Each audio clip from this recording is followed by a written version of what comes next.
Welcome to the Festival of Storytellers.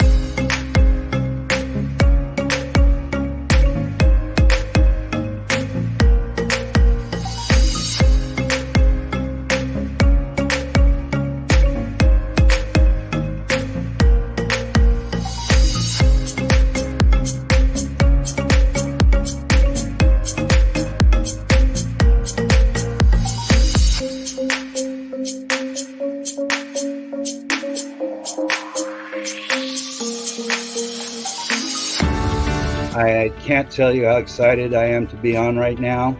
It's been a couple of weeks of excitement, getting prepared, and I've done a lot of things in my life, but this has got to be close to the top. Thank you, Reader's Magnet, and thank you, John, for putting this forth and taking the chance on us authors in presenting this out to the world. I've enjoyed this immensely, Joanne. Ellie, so have I. Thank you for who you are, and thank you, Reader's Magnet. You all are beautiful, and you've worked so very hard, and we are blessed. We are. I thank everybody that's involved with this process, because we know writers need readers and writers need publishers. We thank Reader's Magnet and everybody that's involved. I love Reader's Magnet. They say, we share your stories with the world.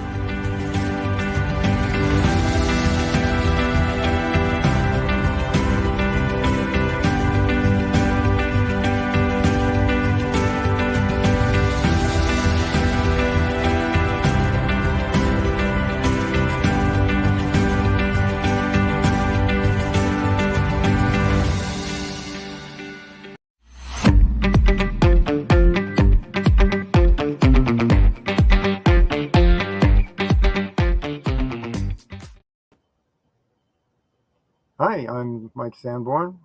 Thank you for joining. Thank you to Reader's Magnet for putting this together. So I've written 2 books, and the one I'm going to talk about primarily today is An Alcoholic's Collateral Damage. That's basically me and my siblings and how we were growing up with what's unusual is it was with a violent alcoholic mother.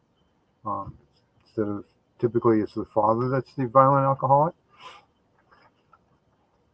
So I'll talk about how we grew up, moved a lot, and a lot of things that were unusual. And then along the way, there were some help that I found. So let me go to the screen share.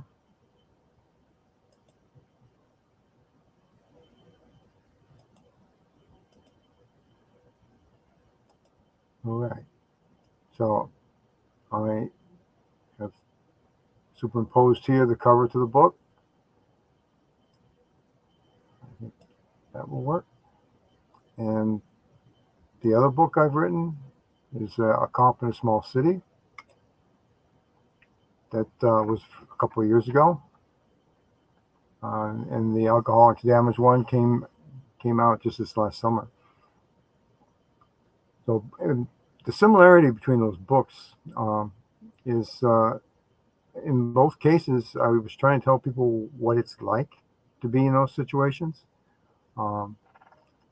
And if you were ever in those situations, maybe some understanding. And if you were in there, it's a validation to what you might have experienced and what was different with me and how I dealt with it. And in both cases, they have to do a lot with ethics. So anyway, my siblings and I, we were all born in Springfield, Vermont.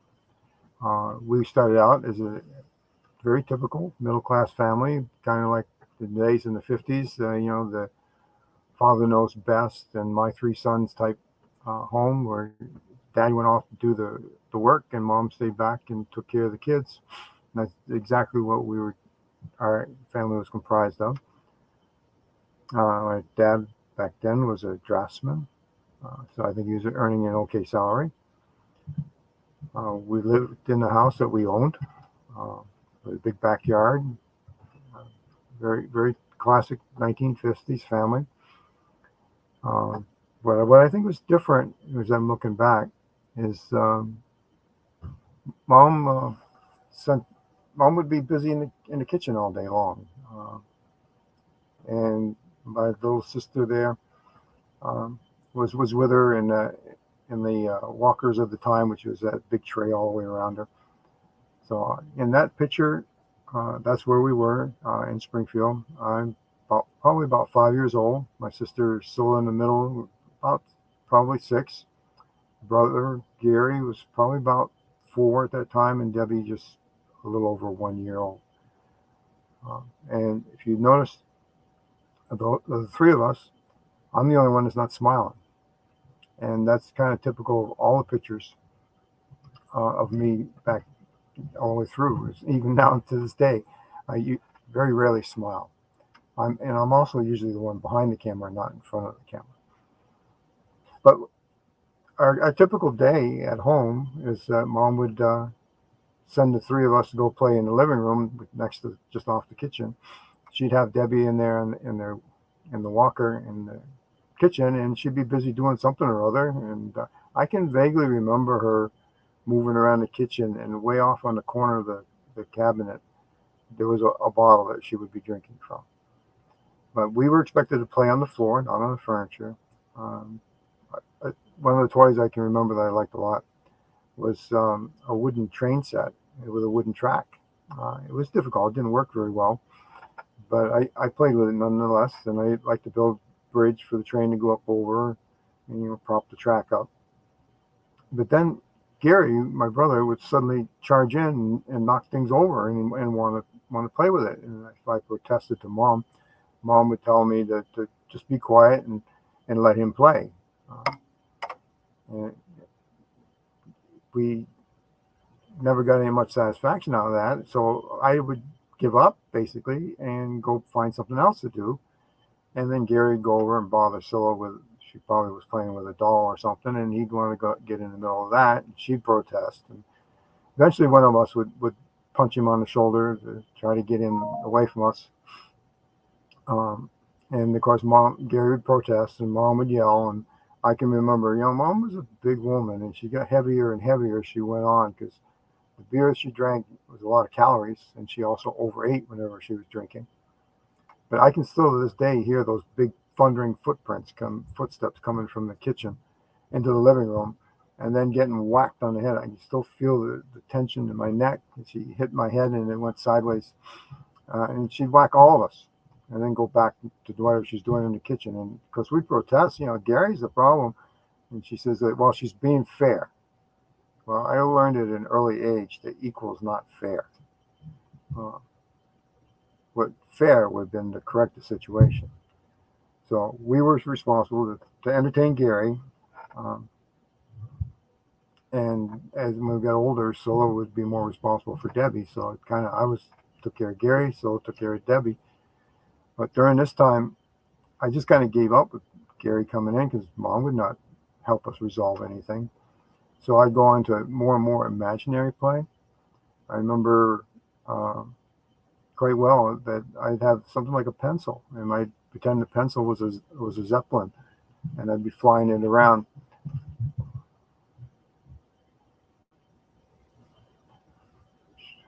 I'm going to minimize my privacy. That minimizes me too.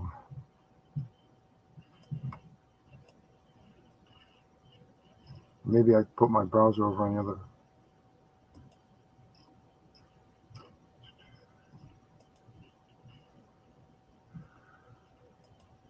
Let me put it over here. Yeah, I think that's probably better. All right. So that gives me the background. Those are my grandkids when they were much younger, overlooking downtown Claremont from, we call it Arrowhead Mountain. It's a good hiking trail. They do tobogganing there now. But anyway, I to avoid my brother, I'd go more and more into imaginary play.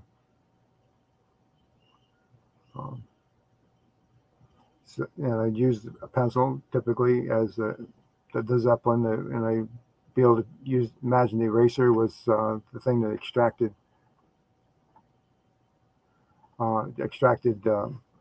the gas from the air in order for it to go up or to come back down. And then I had a string, and I could use the string to pretend to be rescuing people from various situations and fly around. And it was, as much as he tried, there was no way Gary could interfere with my imagination and my imaginary toys. So, but that only directed him to Scylla, who get more and more furious with him. And then, typical of an alcoholic family is that things will be better when. So, for some reason, things are going to be better, and my dad would have a better job if we moved to California. So off we went. The 4-day ride out there. Didn't stop at any hotels. We slept in a car. My parents traded off driving. And when the parent that wasn't driving would sleep in the passenger seat. So here we are, cooped up in the classical 1950-ish station wagon with a back seat, 4 kids, and the back end of the station wagon was full of stuff. But one of us could crawl back in there among all the baggage and stuff, and find a place to be by yourself in order to play. There were no seatbelts in those cars back then. It wasn't even an option. It was just cars that didn't have seatbelts, and that wasn't even consideration. In fact, some of the time, Debbie rode in the front, standing up between the parents in the front seat. One of the most dangerous things you can do in a car. But that's the way we travel. And again, some problems. Gary would intrude in whatever we're doing. We try to play games of I Spy, and you'd name the color. And the person tried to guess it before it went by. If it went by, then you picked another one, and they tried to guess again. When it came to be Gary's turn, I'm convinced that Gary was just making up colors and saying that no, that wasn't it. So he continued to be it. So again, that game would fall to the wayside. Trying to think some of the other games we used to play. But anyway, it was a long ride out there, and I was getting more and more comfortable with sitting on the floorboards behind the driver's seat, just because Gary was always wiggling and getting into your space. So I found my own space by just sitting on the floorboards. Then when we finally got to California, my mother's sister, Aunt Alice, lived out there. So that's where we went first. That was our first stopping point. And I had 2 cousins, 2 girls that were cousins of mine. And we met with them. We didn't seem to have much in common. I, of course, learned in a little while, Uncle Bo was an alcoholic.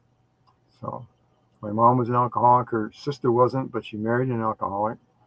So there's another alcoholic, but they were the more classic one because Uncle Bo was the alcoholic and Aunt Alice was the one that labored with the kitchen chores.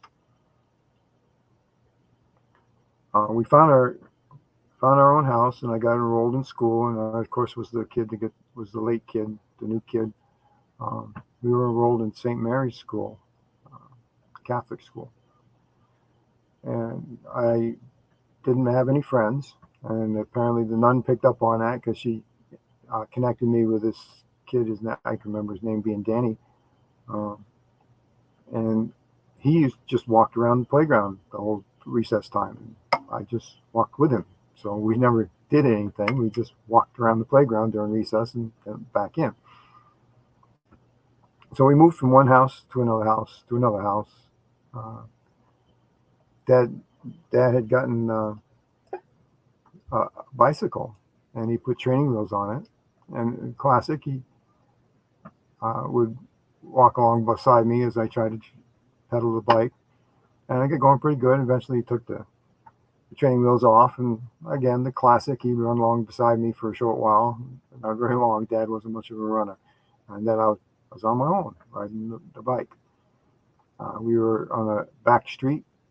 I was really kind of enjoying the ride, and what I really liked was making turns. So I just made an abrupt turn, but unfortunately it was right in front of a car.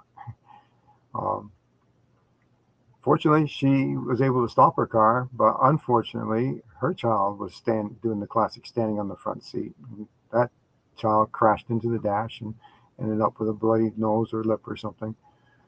So anyway, I lost privileges to the bike. Dad chained it up, and there it sat chained. I can remember spending time sitting on the bike, pretending to be riding it, but it was chained in the garage. I couldn't do anything with it. We had a backyard we used to play in. We had a pet rabbit. Uh, and one of the things I can remember is, again, we were playing in the living room. I was trying to play with toys, and Gary would keep interrupting again. But Mom was baking in the kitchen, and she kind of emerged out. It was middle of the afternoon, and she's holding onto the wall and the doorway coming from the kitchen. And we were puzzled. We stopped doing what we were doing. We looked at her, and she did not look well. And we asked her, and she just kind of waved her hand at us. And then she started walking hand over hand against the wall into the living room, past the TV, which was only the old 13-inch black and white TV. She kind of knocked it backwards on its stand, then went on into the bedroom and crashed onto the bed and went to sleep. So we were puzzled about that, and Mom never said anything to us. We asked her how she's doing, and then she was snoring and snoring loudly. So we went back to play, and Sil and I were concerned about the TV being not quite right on the stand. So we tried to pick it up, but it was too heavy for us. So we just kind of worried about it, but continued with our play. Debbie was chasing a rabbit. Now and then we'd try to chase the rabbit. It was hard to catch it, but when we did, we played with the rabbit, and then of course it got back away again. And then Dad finally came home, so we went to Dad right away. Dad, Mom's sick, and she knocked the TV off the stand. So he came in, didn't say much to us, just assured us it would be okay. And as he walked by the TV, just picked it up, put it where it belonged, and I thought, wow, he's awesomely strong. We did the best we could. We couldn't move it. Then he went and he looked in the bedroom, and he just kind of looked in for a couple of minutes and just closed the door. He says, "Come on, kids, I'll cook supper." And he did. Dad cooked supper. So I guess Dad was a major enabler, but there wasn't, remember, this is the 50s. There weren't things to help fathers. Back then, fathers were supposed to be in control. So the father knows best stuff. And I think he was trying. And there were other times through our childhood that I can remember. But our last place, we moved, like I say, at least 3 times out there. All the time, though, I kept going to the same school. And that was unusual. Usually every time we moved, I had a different school. And playing in the yard there in California, of course, it was almost always good weather. So any day that we weren't in school, we could go outside to play. And Gary would, of course, interfere. So I went out behind the house, and I used to play with some of the local wildlife, catching grasshoppers. Then I found lizards, and lizards were hard to catch. They were fast. But if I kept trying and kept on the same lizard, eventually I could get it. And of course, now I know that the lizard would tire out eventually. I had to avoid the stink bugs. Not that they hurt anything, they just smelled awful. I can remember now that the big black beetle, when it propped its butt up in the air, you can expect some awful smells coming. So I try to stay away from them. Used to see some jackrabbits running around out back. I like to watching them. They'd stand up on their hind legs and look over the grass and watch me, and then run off. We were told to be worried about snakes and scorpions, and now and then see a snake, and it would just wander off. So it wasn't a really big deal. Scorpions, they kind of, like, I wasn't there, so I take a stick and I poke at scorpions, and I play with scorpions some. Try to make them sting the stick, but they didn't really. They just kind of kept moving around. One day I found a snake in a rattlesnake. It wasn't a very big one, but it was a rattlesnake for sure. It'd been run over by what must have been a truck. So we were living at a convent at this time. And I think Dad was responsible for doing some of the yard work or something to help for the rent. I don't know for sure, but I'm kind of suspicious of that. And we had a fence around the yard, and I came in with this dead snake to show Mom. And Mom says, "Wow, great, give me that." And she went out and outside the fence and onto the car, and she coiled the snake up on the hood of the car. And she says, "Watch your father, and he's going to be going to work in a few minutes." So I did, and he just about starting to open the door of the car, and all of a sudden he bolts and he runs. He jumps right over the fence and goes running on into the yard and stops. And Mom is just barrel laughing at him, and he gets, of course, visibly upset. So I get to wondering, why would Dad scared of the snake? Yeah, I knew it was dead. He didn't know it was dead. But then Mom went over there and just flipped it off the car and says, "There, now you can go to work." But I thought that was an awful mean thing. Remember, I'm only about 6 or 7 years old then. Um, and seeing this, and we could hear our parents as we played outside fighting now and then. And again, like I say, the more I think of it, I think Dad was trying to control my mother's drinking.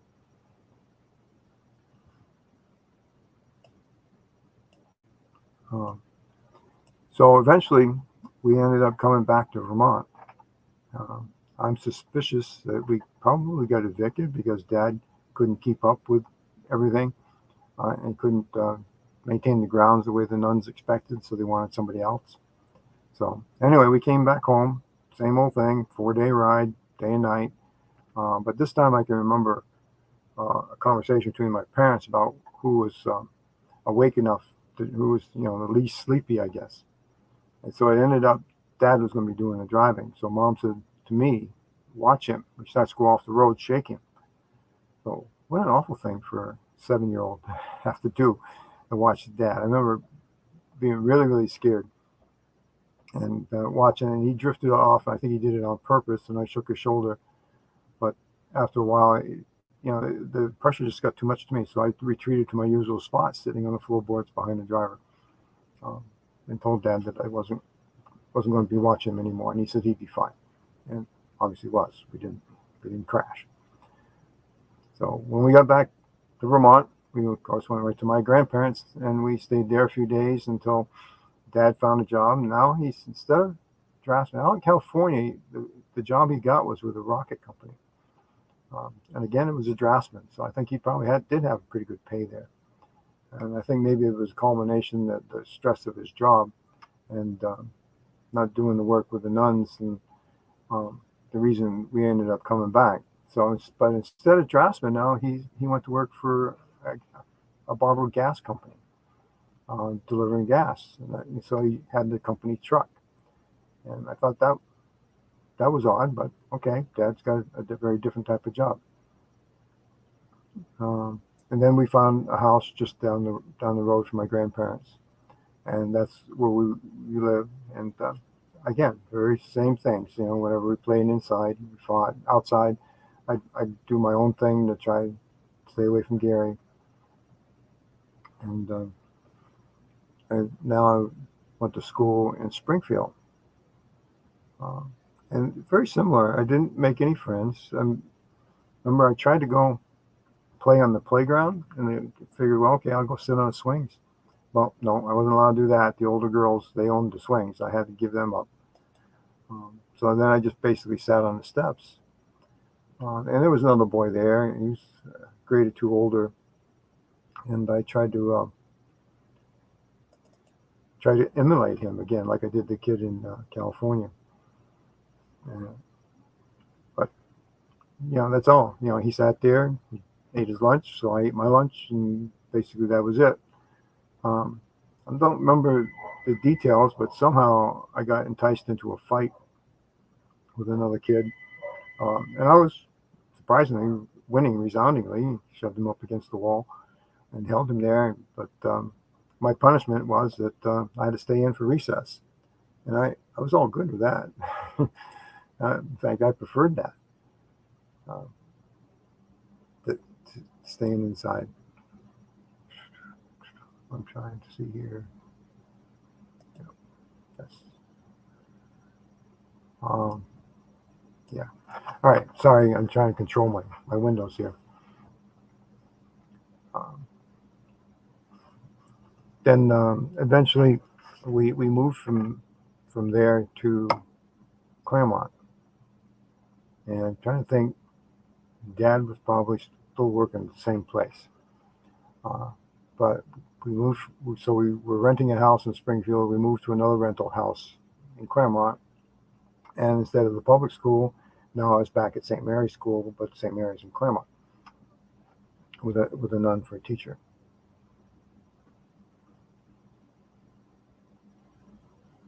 I'm not seeing any questions. Oh, okay. I got. Oh, have any of these books been made into audiobooks? No, no. As far as I know, none of them have been.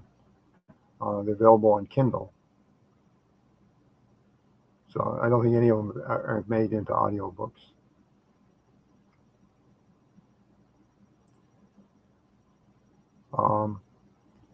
The cover for A Cop in a Small City, that was Newman Springs is the publisher there. I sent a bunch of pictures. The handcuffs there are actually my handcuffs because I bought an extra set when I was in as a police officer, so I still had that one. And if you look carefully in the background, it says Claremont Police. So that's the actual backside of the Claremont Police Department.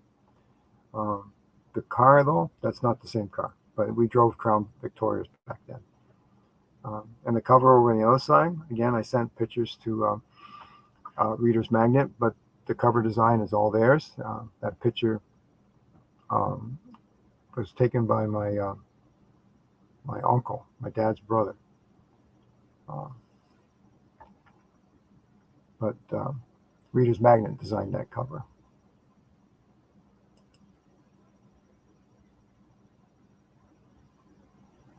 Well, thanks for the question or the comment about recalling the past. I have 3 college degrees.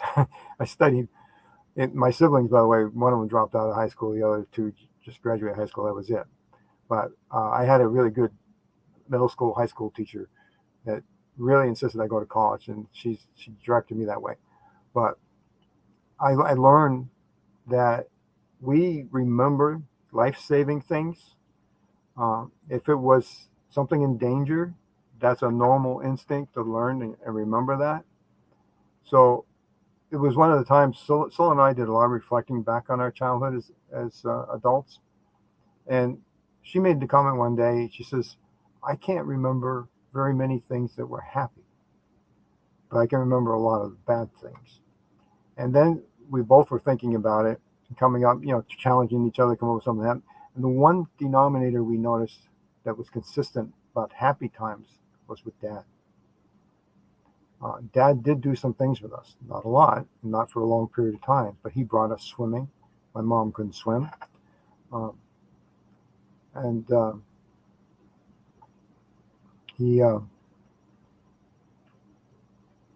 remember riding with him and singing along to some songs. And like I mentioned before, he helped me learn how to ride a bike.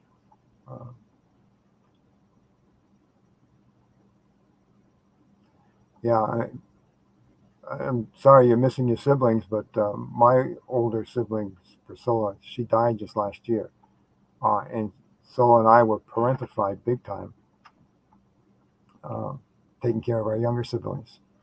So we shared some, but again, we fought. All our relationships were strained.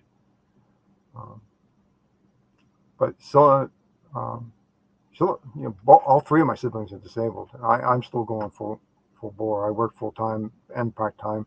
I teach full time at a private school, and then I'll be online here in another hour or so, teaching online some high school kids. But Sola has been disabled for at least 20 years. The other 2 are disabled too. She was in a nursing home. So there were, sometimes months, even years that we didn't see each other. But when she was in a nursing home, I started visiting her more often. Then I was making a point of visiting her every week. And there was and I was writing this book at the time, and I would be going over these, just validating my memory with hers.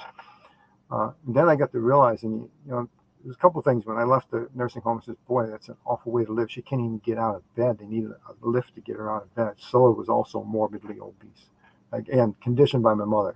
Big bone, supposed to be that way. But then I started feeling guilty because I know that when we recalled these situations, it was very emotional for both of us. And I got thinking, well, I probably should stop doing that with her, because it was, I wanted her to be happy. It's bad enough being totally disabled where you can't even get out of bed, but then to leave her those stressful memories. So we started talking more about other things. We both have families of our own and what they're doing. So I kept the conversation to that in the last few months. And I was not surprised by her death. She was complaining. She had congestive heart failure. I visited her one Sunday afternoon, and she died that next morning. So it was very, very timely that I visited with her. There was no funeral. She didn't have any means. My mother died when I was in my mid-30s in a car accident. Surprisingly, she wasn't the one driving. But in both cases, nobody had any money except me to pay for the funeral. So that's the dynamic differences in my family.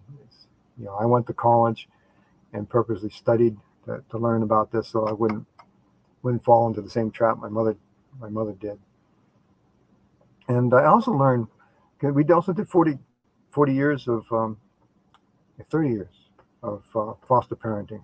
So and a typical foster kid was a teenage boy that got kicked out of a residential program. So we worked with therapists and stuff, and I had studied a lot and my bachelor's is in biology, minored in chemistry, physics, and then I got another. When I was in the Army, I got a master's degree in personnel management, but more on the leadership side, in line with the Army thing. And then when I get out of the Army, I worked for the city as a cop and then as a water sewer superintendent. Then I decided I wanted to go into teaching that I promised my high school teacher I would do. So I was going to go teach math, but I thought math was too boring, so I teach science instead. So then I got another master's degree in environmental studies with teaching certification. So I also learned that alcoholism skips generations.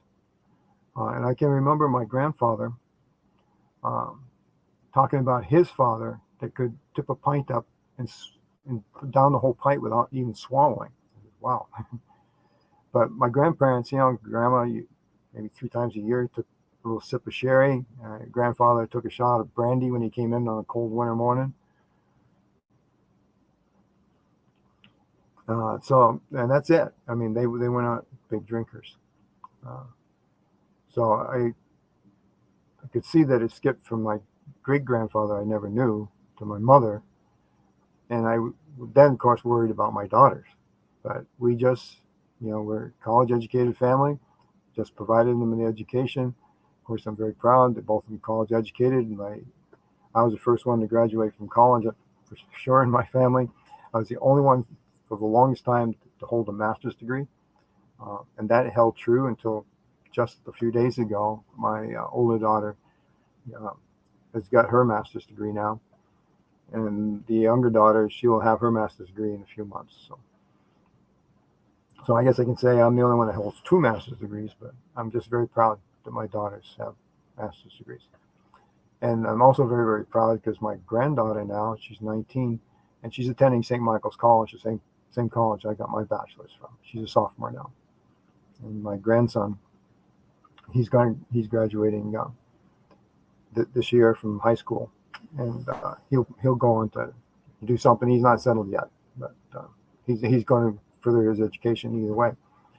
So very dynamic difference, and I give that credit back to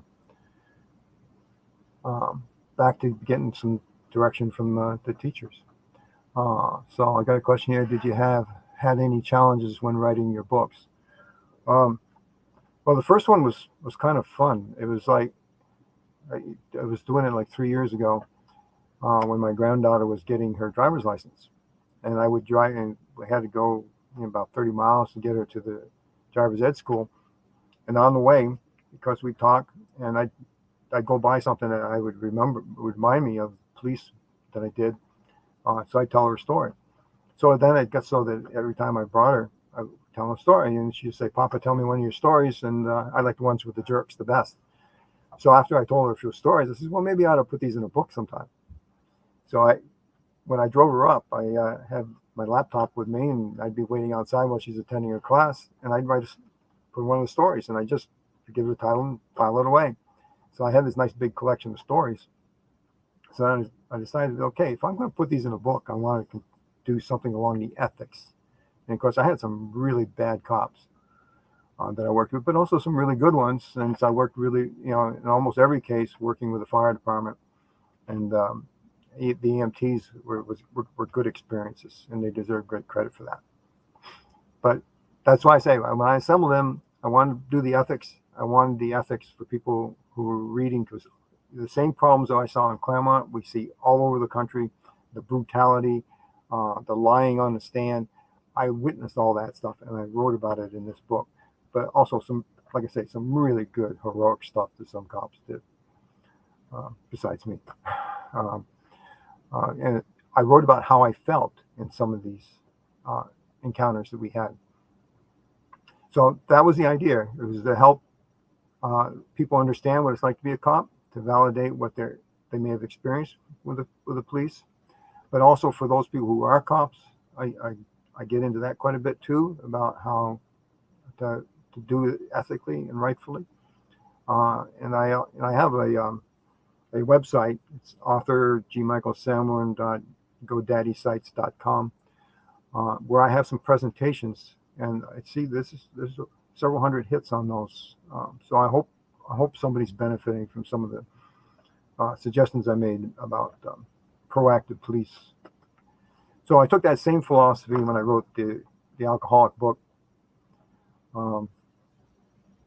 and to help people. But that one was very different because it, like I'm explaining, it brought me back to times that were kind of suppressed in my memory, and brought it back, of course, with great detail. There were some very emotional stories I wrote about as a police officer, but pretty much everything I wrote about in this alcoholics book stirred up some really powerful emotions. That was probably the biggest challenge, but also I thought it was therapeutic. I'd never been to counseling. I worked with a lot of therapists in a lot of situations. I've studied a lot of psychology, but never saw the need because I think I'm doing okay. But that was good to go back and process that. So maybe my readers, it can help them process it. And like I say, if you're having any trouble processing it, then maybe seek some counseling. Alcoholics Anonymous, I worked with a lot of inmates transitioning out of jail, and brought them to some AA meetings, and they really, really benefited from those. So just, they were validated and shared their struggles and listen to other people's struggles. So you can read my book and see the struggles that we had growing up. And what I'd like people to realize is that when I published this book, I had some classmates buy it, and they contacted me right away and goes, "Oh my God, I never knew you guys were that way, that you'd suffered that much." There was one house that we lived in that had no water all winter long because it was frozen. So we lived there. Mom loved it because she didn't have to pay rent. She just told the landlord, "If you don't fix the water, I don't pay the rent." He said, "Okay." So it was $50 a month for 3 or 4 months. He was happy with that. It had been costing him a lot more to put water in the building. And we lived there for 3 years. So what that meant was that she didn't have to pay rent, so she had more money for beer. So it made our lives even worse. It was, let me see if I can pick that up. this. I'll share the how. Let me put over the yellow one.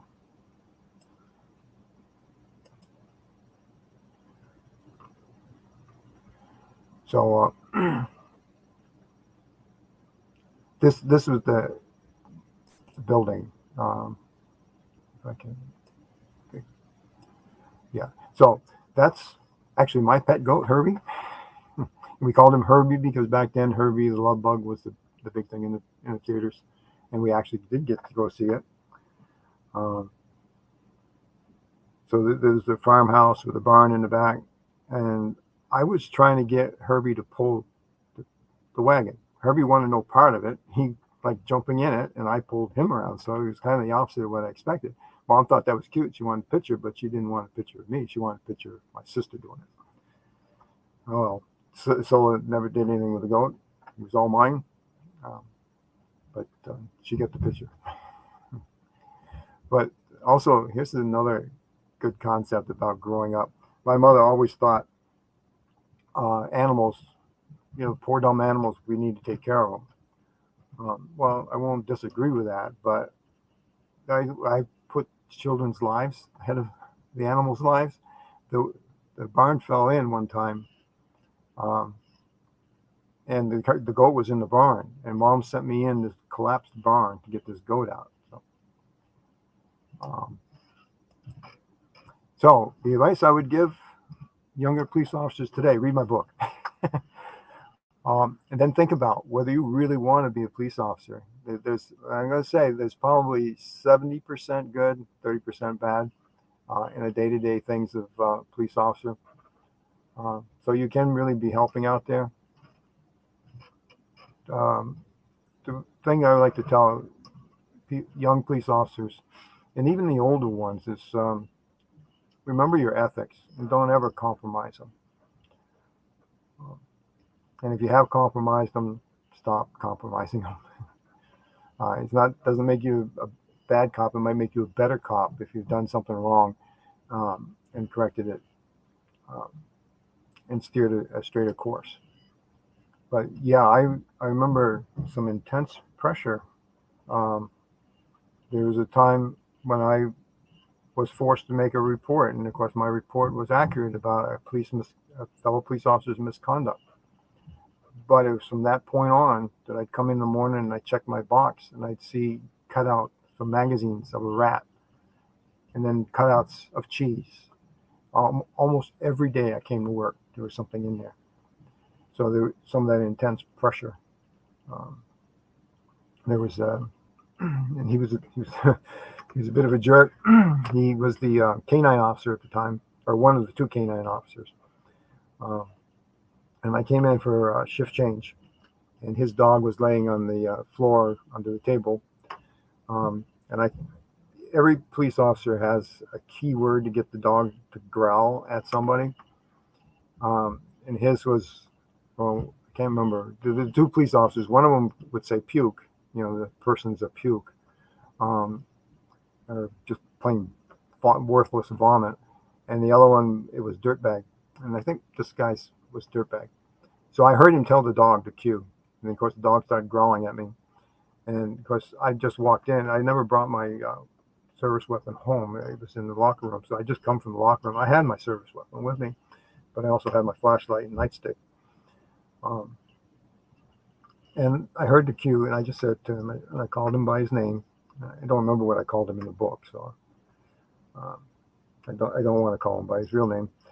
And I don't want to mislead you, but anyway, I said to him, I says, I won't shoot your dog, but I assure you this: if your dog bites me, he'll never bite anybody else again.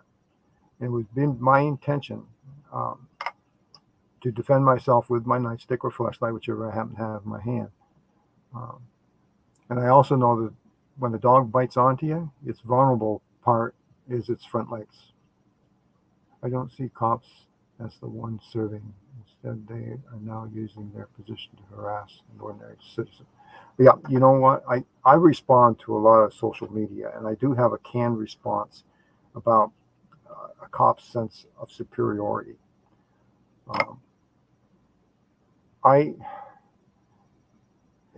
even now, I grew up mostly in this area, within the town where I live.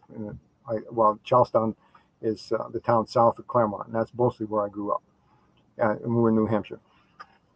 And I got thinking, at first, I tried to be the cop that everybody else was, the mean, the hardcore, I was going to write more tickets so that the state collected more than my salary. I was paid by the city. State gets the fines. And it was kind of like my goal is I was going to write enough tickets to justify my salary. But then I got to thinking, wait a minute. And I remember, and keep in mind now, I've got 2 master's degrees. I have a master's degree, 1 master's degree then, and a bachelor's degree. And so I'd studied quite a lot. And there was one of the cops, he graduated high school, but I don't understand how, but he did. But his comment was, and he was a lieutenant, comment was that police work, it ain't social work. And I'm thinking, wait a minute, we're trying to correct things in society. That's social work. So then I got along that idea is that, you know what, if I can get this person corrected, he doesn't have to go pay a fine, doesn't have to go before the judge, certainly doesn't have to go to jail. That doesn't do anybody any good. So I got thinking, if there's some other way of getting some restitution, and I was particularly successful with kids. If they made a mess, then they had to go pick it up. If they drove through, and I remember I wrote about this story. One young man on his dirt bike, and he was like 12 years old. He went tearing through the farmer's hayfield and spun things up a bit. So the farmer had a good description of the dirt bike and the kid, and I kind of knew who it was anyway. So I went to his house and I said, "Mom, when Johnny comes home, give me a call. I need to talk to him." And I explained to her what was going on. So sure enough, just before the end of my shift, I got the call, and I said, "Mom, can we go see the farmer?" And she said, "Sure." So I brought him up to the farmer, and on the way I explained to him what he did. He says, "Oh, it was just grass." He says, "I didn't know." I said, "Well, this farmer, it's what he needs to feed his cows, and you just tore it up." "Oh, I didn't mean to. So I brought him up, and we made a deal. He was going to work 2 Saturdays for the farmer. And then I left it at that. Brought the boy back home, told Mom we're good, and what he had to do, and she made sure he got there. And you know what? When he finished, the farmer paid him. So there's lots of really good stuff you can do, and that was social work. Sorry, Lieutenant, that's social work. And it came up with a good outcome. I could have charged him. I could have had him go to court. The juvenile officer was a jerk. I always try to, whenever possible, to keep the kids from getting involved with that juvenile officer. Ironically enough, I caught that juvenile officer's kid doing a burglary, and as far as I know, he got away with it. Of course, I couldn't follow through. He took over, unethical as that was. So it's some of the stuff I write about in the book: the good stuff, the bad stuff, the unethical. So I had some cops do some really good things. One of my buddies, he got a call. It was just a go see the woman type call over the radio. So I wasn't sure what it was because I listened intently. But he signs back on, and he asked to meet with me. And at that time, I was the department photographer. I was also the lead accident investigator. That's my science and physics stuff. So I got to do the photography and a lot of the serious accidents. So he meets me, and he's got this roll of film, and he says, "This is slides. Is there something you can do with it?" Now, it's easy to do black and white, and that's what most of our pictures were. I could do color. It's expensive and hard to do. There's a dark room in the Claremont Police Department, by the way. So I had done developed color before, but I'd never done slides. So I says, "Okay, fine." So I took it from him. So the chain of custody is good, real good. You got it from the mother. And what happened was he explained to me, he says, the little girl, I think was like 10 years old. She came running in the house. Mommy, let me call him Harry. He's taking dirty pictures of Johnny. And Mom said, "What?" And she'll give her credit. Mom's like all of about 5'4", maybe 98 pounds. She went charging in there. And the guy, big guy, she demanded, says, "Give me the film." So he did, but he opened his camera up, then he closed it, then he wound it up, then he gave her the film. So apparently he thought he exposed the film. Well, he didn't. He only exposed the top 2 layers. I got the rest of it. So, but anyway, I put it in I locked it up for the night. And that next morning I went to the local photography store, Smith's Photo, and I got a kit. And I developed a film. And sure enough, there was little Johnny there, stark naked in front of the film. And the guy went to prison. So what is the brutality for you? I mean, why is this happening? Well, you know what? Good question.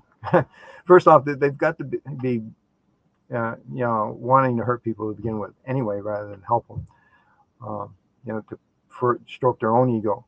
But when you get 2 of those cops together, they try to outdo each other. When you get 3 of them together, it's somehow, I'm a math guy, science guy, I'm sorry. Somehow there's an exponential relationship there.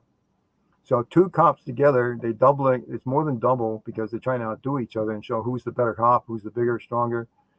And when you get 3 of them together, that's where it gets worse. And if you look at the news, when they put some of this brutality on their line, look at how many cops are involved. When you're seeing the footage, however it's being recorded, whether it's somebody's cell phone or whether it's their police camera, there's always more than 1 cop involved when the brutality hits headlines. But it starts with their ego, and that's part of. I have that. Go to my website and look at proactive police practices. I get into how they hire, and who they hire, and I call them the gatekeepers in my book. It's not, I can coin a term, but they are gatekeepers. If they're jerks, unethical, and they've gotten promoted for sheer attrition, that's who they're going to look for. And cops tend to, and correctional officers too, tend to write each other up all the time. So they want to be better than the other cop.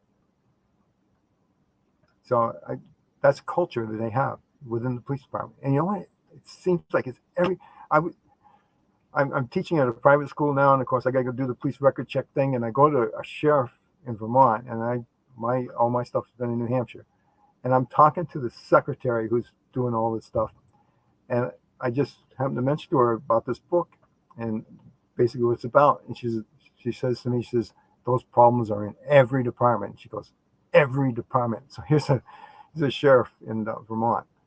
So some of our police officers are not using their profession to serve. Instead, they use their power to abuse the rights of people.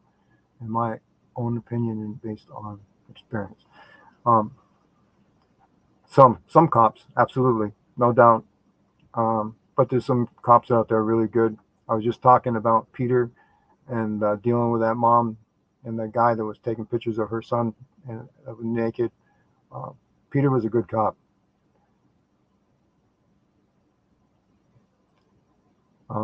Yeah, well, like I say, from my growing up an alcoholic, is that you always assume the worst, just so that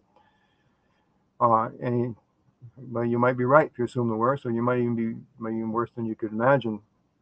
But if you assume the worst and you got anything else, then it's better, right? So I agree with you. I do my quick assessment. I watch the body language, things like that. I write about it in my book too. I hate fat cops. I'm sorry, I have this complex against them. Maybe it goes back to some psychological thing with my mother being grossly obese, but I don't think so. I pride myself now. I'm 69 years old. I was in the Army. I was a captain in the artillery. I still meet those physical requirements. I still meet the physical requirements of police officers. You know what? And that fat cop, he cannot. So how can he protect and do his job? Yeah. And I say the 3/4 of the cops are good cops. 5% of them are probably really bad cops, and there's some in there that are so-so. But yeah,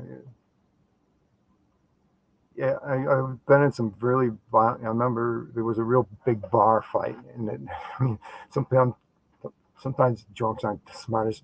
Don't If the bar is next to the police station and it's shift change, don't have your fight then, because then you're gonna get both shifts.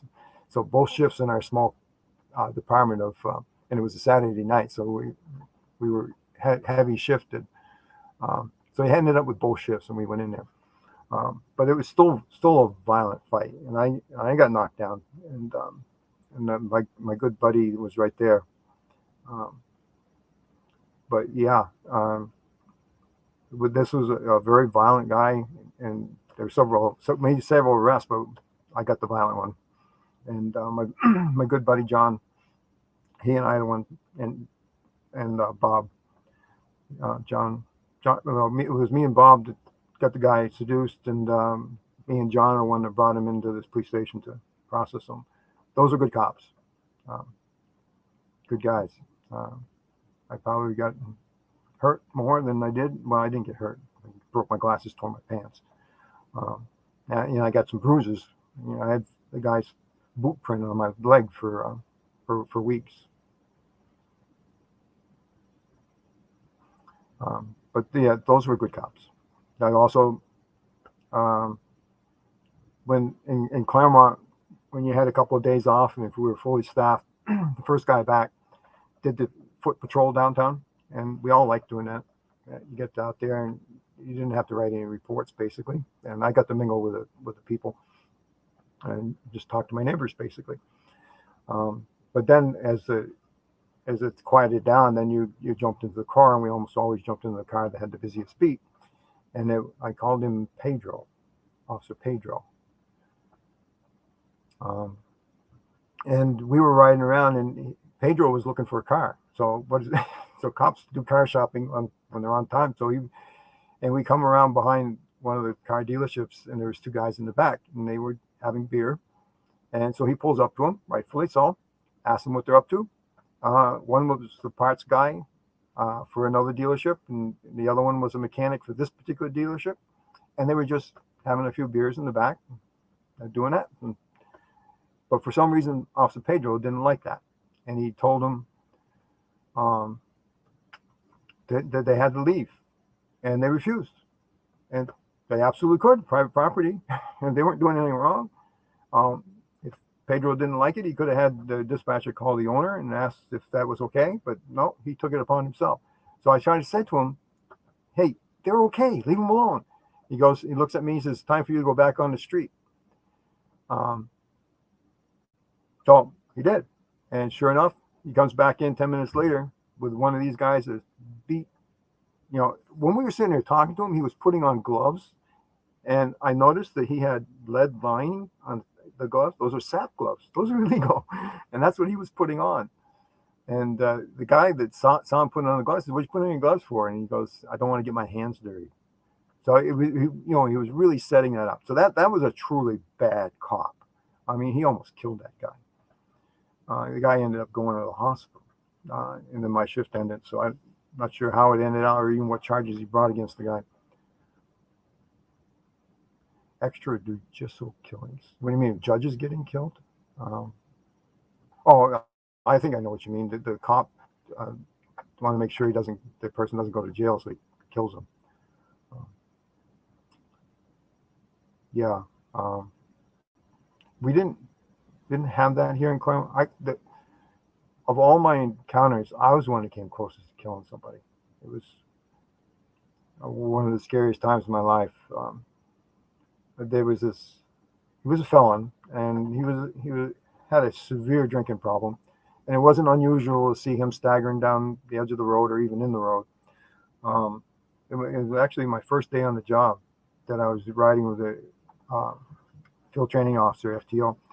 And he says, and he pulls over, and we go up to the guy, and he grabs him, throws him on the hood, and handcuffs him. The guy's so drunk, he barely can hear what he's trying to say. But to make the story short, he ended up hurting the guy. The guy ends up in the hospital.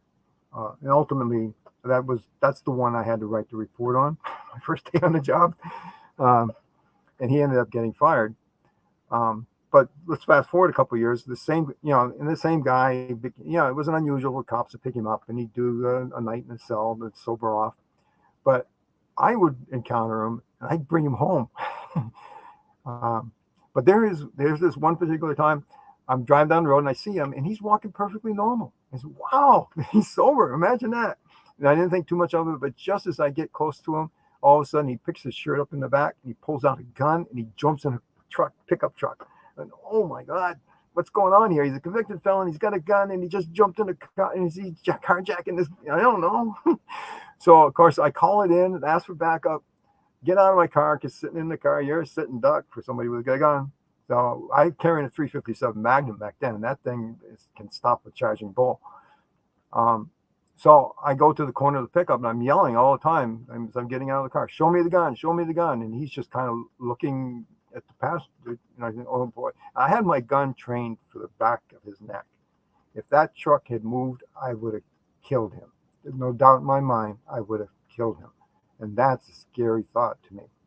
But as the story unfolded, I was also doing substitute teaching. And then the woman picks the gun up by the trigger guard, and she puts it to the window so I can see it. And she turns her face just enough so I can recognize her. She was one of my students. I knew that she was his sister. So, the stress level just kind of came right off. Because now she had the gun and all, so I just walked around to the driver. She was in the driver's seat. Walked around. She gave me the gun. I called the serial number in. They checked it. It was not stolen. Wasn't wanted for any crime or anything. So I said to the guy, I forget what I called him in the book, but I called him by his name, first name. I said, what are you doing with this? You're a felon. He goes, yeah, I know. And then his sister explained, he can't do anything in this town. The cops are always on him. But he's a contractor now in Manchester, New Hampshire. And he's doing okay. And I looked at him and says, really, Mike? He's like, yeah. He says, but this guy here owed me some money. I came here to collect. And the only way he could pay me was pay me with this gun. He says, and I got another buy, and he gave me the street number and everything, and welcomed me to follow him. And I'm going to sell the gun, and I'm going to collect at least some of what it's owed to me. And I just says, you shouldn't even be in the same vehicle with a gun. He goes, I know. I let him go. And any cop I know would think I was a fool, because this guy would have gone to jail for at least 6 years with his record. But instead, I let him go, and he did fine. Of course, the drugs and the alcohol took its toll. He died, I think, probably in his 50s. But there's where I'm going again. The community policing. So I was just really, everything seemed right to me. I mean, this is the first time in my life I saw this guy sober. I knew his sister. His sister was vouching for him, and it did come out right. So, but there's many stories I have in there. I was the first officer on a horrible murder scene. Them car chases. Some cops are protecting. Yeah, there maybe in the bigger cities in particular, there's kickbacks. But I also think might have been happening. I didn't see it, so I didn't write about it. But I do know that there's some of the cops were partying with these druggies, because I'd see them at the parties. Now, one in particular, I told the chief about, and he says, "What he does in his own time is none of our business." He ended up getting arrested later for something. But anyway, that one's in my book. So in Claremont, I don't think we had any. It might have been that kept the drugs and sold them to somebody else. But they were definitely, particularly with alcohol and stuff, participating in wild parties. That was going on.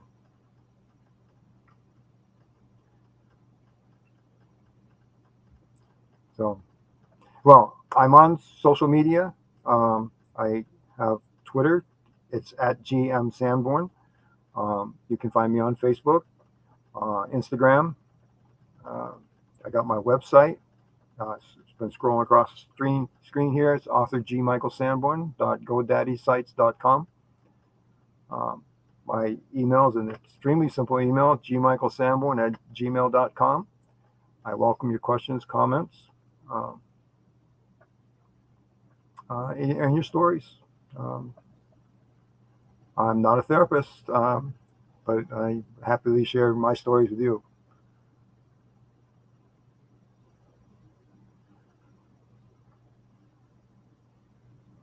All right, so I need to wrap this up because I got to go online, teach my high school kids. So please feel free to contact me. I'm very happy to hear from you.